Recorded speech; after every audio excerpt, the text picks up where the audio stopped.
Let me show you how to paint fire in your acrylic portrait. I'm working on this painting of the lion and the soldier, and I consider it a portrait because I have two people in it. But anyway, I've made some progress on this, and I'm at the stage where I want to really liven up the flames. And fire is kind of an elusive thing to paint, and I've seen many artists struggle with this. I don't know if you struggle with making flames that look real, a fire that looks like it actually is illuminating light and it has a sense of reality to it. That's what I'd like to show you in this painting. But before we dive in, let us open up with just a quick word of prayer, and then we'll get started. So Father, I ask a blessing on this session and pray you'd help me to be able to show artists how they can paint realistic fire in their paintings. I ask that you would guide every brushstroke in Jesus' name. Amen. All right, so the first goal in making fire look like fire is to really have contrast. So you can't just paint yellow, red, and orange on top of whatever area you want to have fire. I use the acrylic glazing technique where I mix a little bit of paint with a large amount of matte medium. And so I put matte medium on my palette and I just mix whatever color I'm going into. And I leave a large area very, very light. So this is almost virtually the white of the canvas with just a couple of glazes. That's translucent layers of paint, a little bit of paint, large amount of matte medium, translucent layers of paint of red and yellow, basically. And I'm going to put some more detail. I want to make it more vibrant like what we see in the reference photo.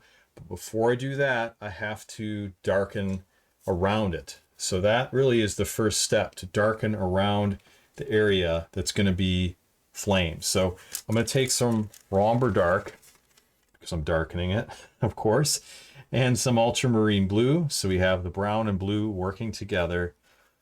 And I want a little more blue in this mix. When I mix brown and blue together, I'm going to get a gray. And I think I'm also going to add just a little bit of red to it. A little bit of naphtha red. And then we're going to take this, swirl this into the matte medium till we get a nice translucent mixture. I'll show this to you on my white card. You can see what that looks like independent of the painting. But now we're going to just darken the area above and also cutting around the line as well. Now this painting is an allegorical painting depicting Jesus and how he fights our battles as we pray. We have to show up. We have to actually show up in armor. We have to go out to the battlefield because that signifies that we trust him. If we stayed home, well, why would we need faith if we just stayed home and did nothing?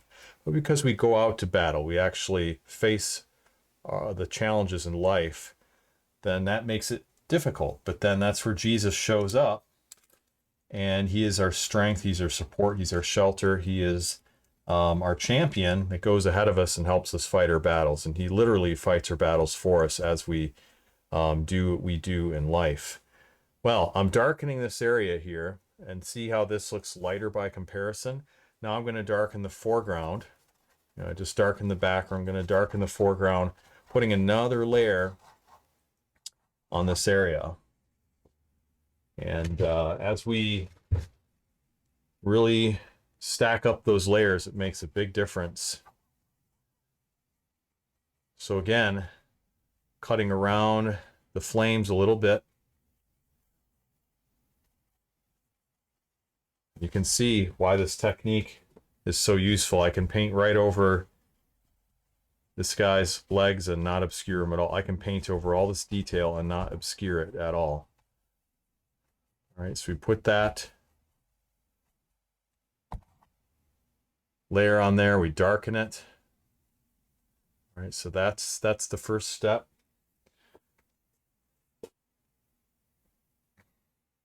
I just want to check this background here, ask if that can get a little bit darker at all.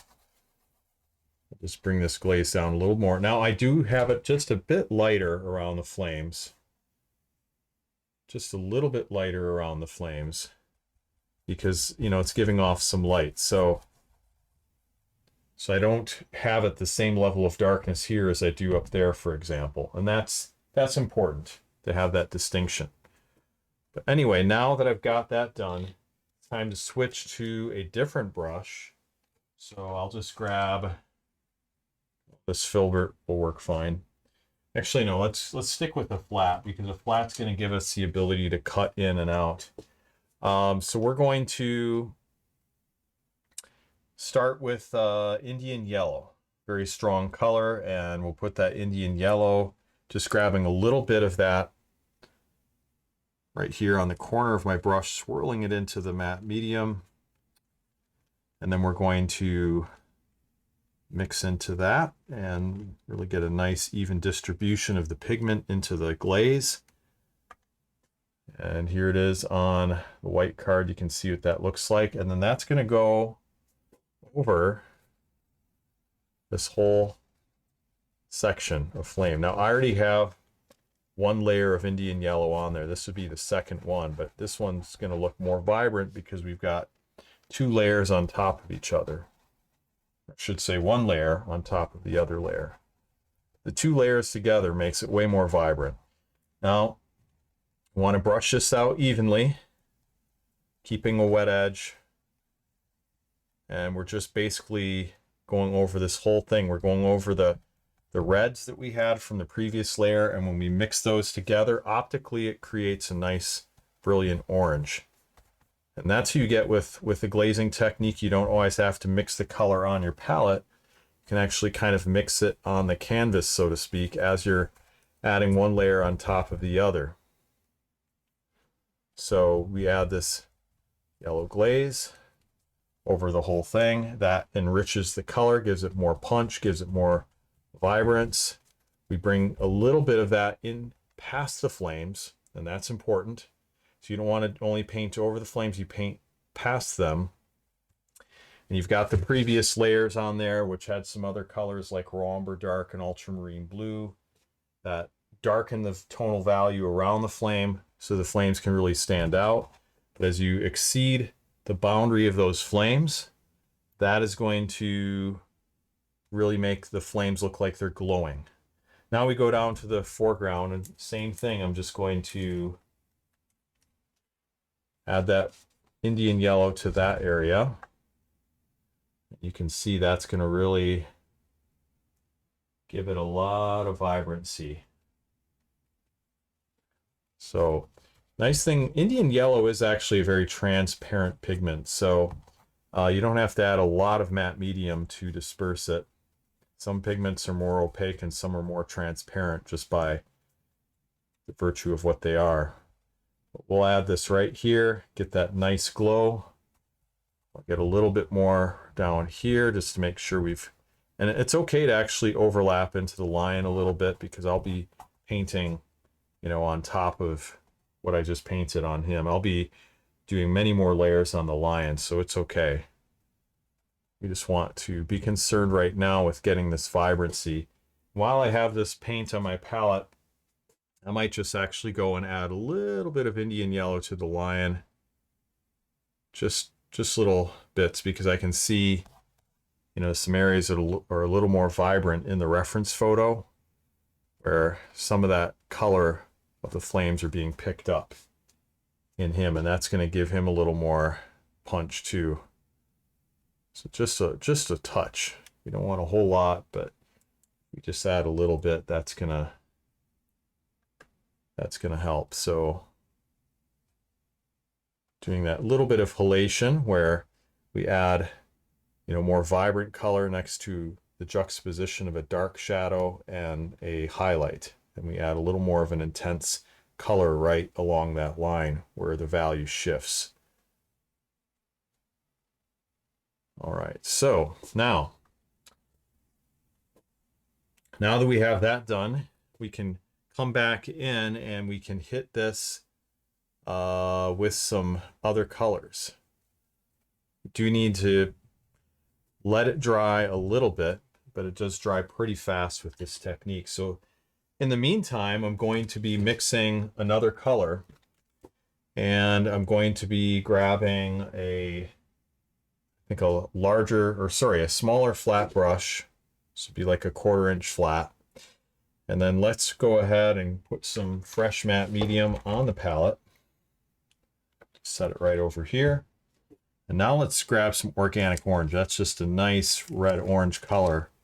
And it's really going to give us a lot of vibrancy here. So we'll take organic orange.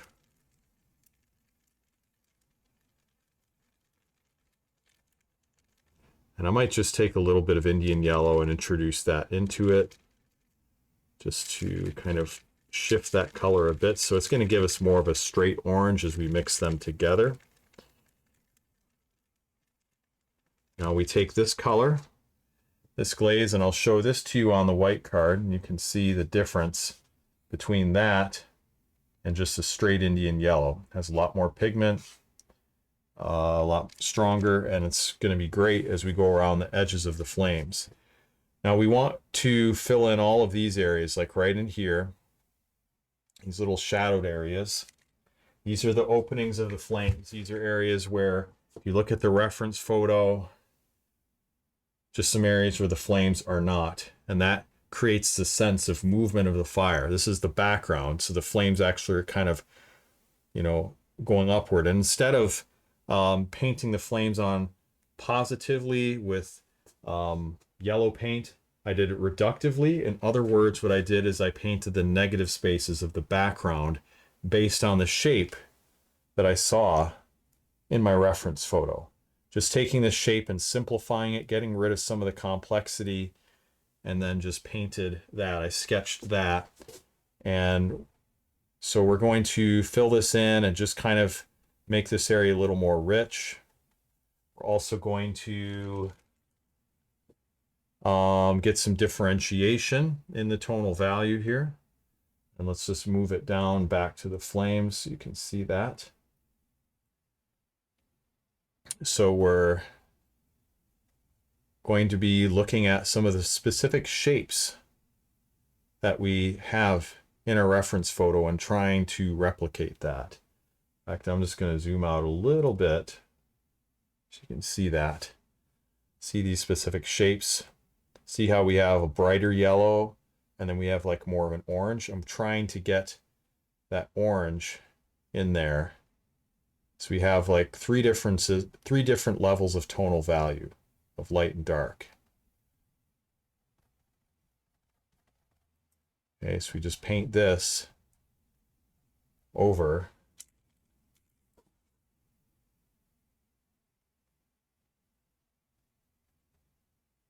And then we'll try to sculpt in just a little bit of the structure here.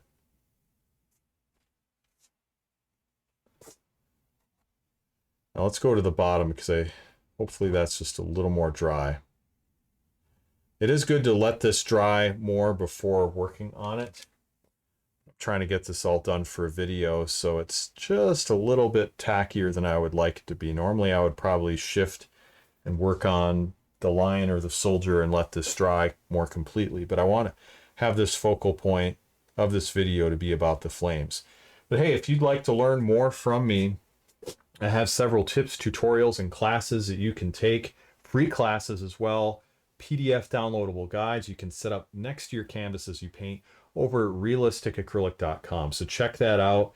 I have one called Fix Muddy Skin Tones in Your Acrylic Portrait. I have a value checker tool where you can measure your values, make sure everything is realistic, because values are actually more important than color. I have some other tips and tutorials as well for you. So go to realisticacrylic.com. Check that out. My gift to you. I have a link for that in the description of the video, and I should also have a link to one of my PDF downloadable guides in the top comments. All right, and now we'll get back to our video here. So I'm going to add a little bit of this orange color down at the bottom, and that again is going to make things more intense.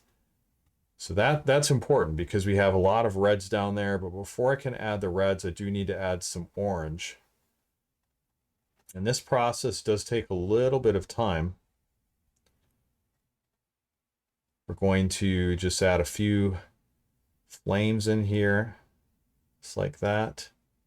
So we're trying to get some shapes that have a lot of flow to them. Again, I'm looking at the specific shapes that I see on my reference photo, really trying to replicate that. I just reload my brush. And then here I see kind of a orange shape, and it follows along this area right here.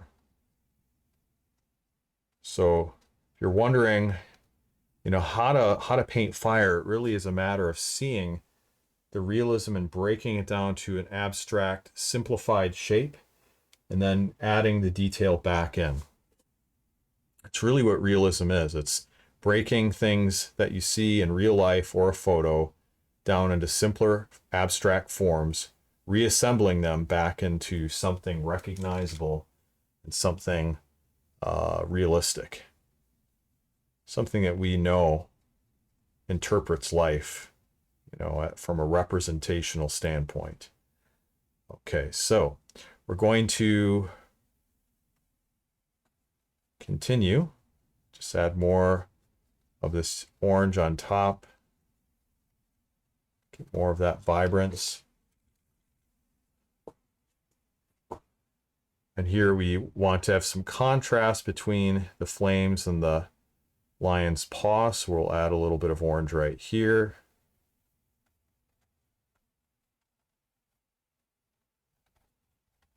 Some down there. You can see how we're building up this structure and getting more of a sense of some gassy flames. And you know, flames really are just particles of unburnt fuel. You know, in this case, it would be wood and leaves. And so as the particles are unburned, when they combine with heat, they create gases, and the gases rise upward in various patterns, and that's what flames are. So we're just trying to give it a sense of gassiness, of a flow to it. So put a little bit of the structure here, like that. And that really helps. Now let's move down, actually cross over to the other side here. We've got some flames over on that right side, and these are going to be a little more reddish, but I think I'm still going to work on getting some of that orange in there before I get in all the red. Actually, I tell you what, let's just, so it doesn't get too orangish, I'm gonna just pull out organic orange without the Indian yellow added. We're going to use that color primarily. So let's do that. And we're going to add this in right here. We're going to go on top. Okay, so we have to work this into the background first.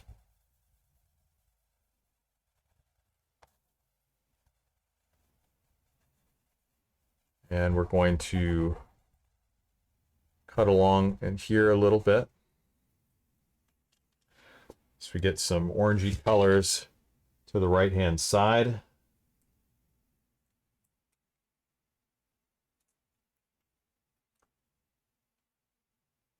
And now we have a little bit of flame down here. So again, just having colors and patterns in the right place is what it's all about.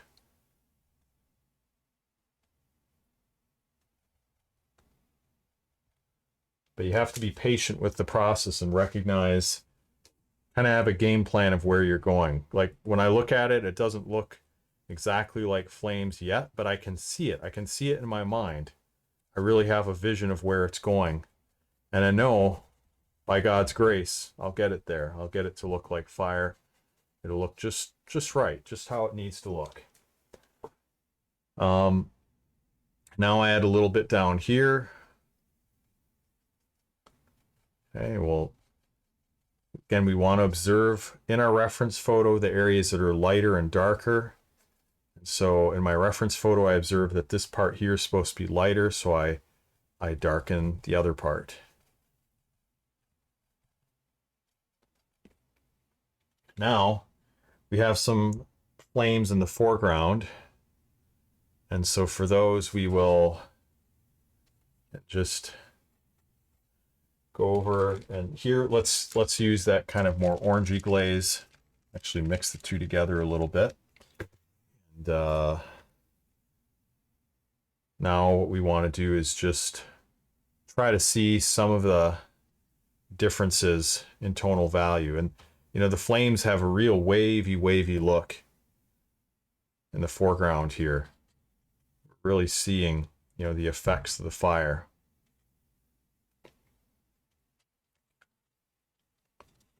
So I'm gonna just go over that and endeavor to render that look. Get a little bit more of the orange going in here.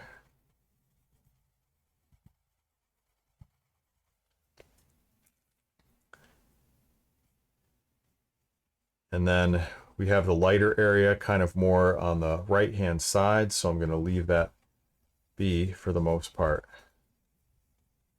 Then we'll add a little bit more of the flames right here, that colorization.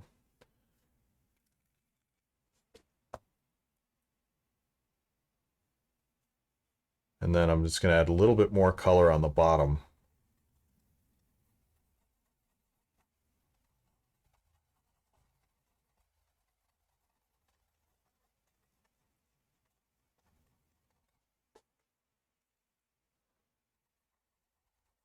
And let's add a little bit of red on that bottom, and that's gonna help a lot. For now, not straight red. Let's use organic orange, because that's got a pretty red look compared to the rest of it. So we'll add that right on the bottom. And as you put that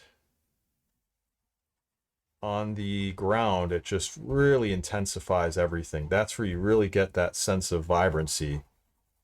And we call that effect elation.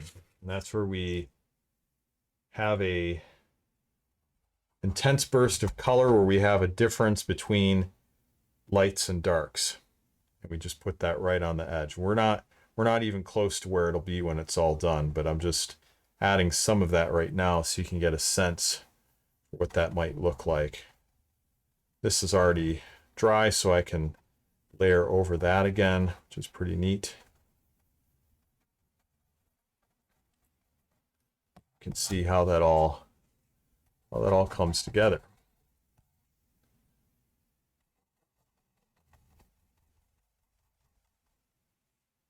All right, so let's stop off here. You can see, you know, how the fire is taking shape little by little, and I hope this lesson has been beneficial for you. If this video tutorial has given you some insight, if it's been helpful, interesting, please give this video a thumbs up. That helps it to be seen by more people on YouTube.